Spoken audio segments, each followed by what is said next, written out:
on va dire que, par exemple, prenons les États-Unis.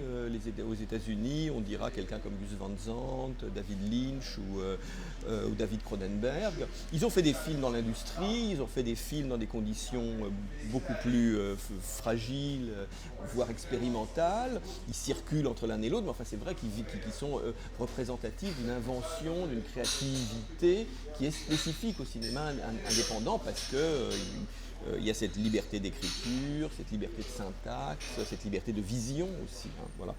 Si on parle du cinéma français, on va prendre deux exemples qui sont peut-être les meilleurs.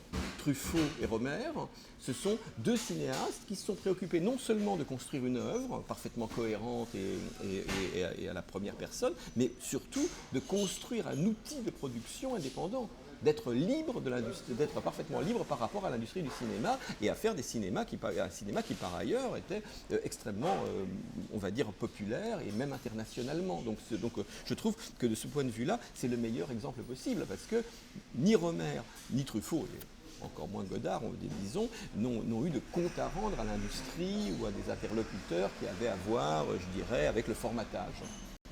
Et en Asie?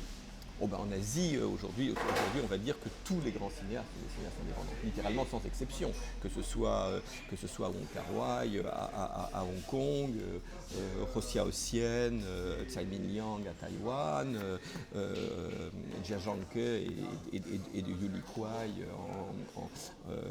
en Chine continentale.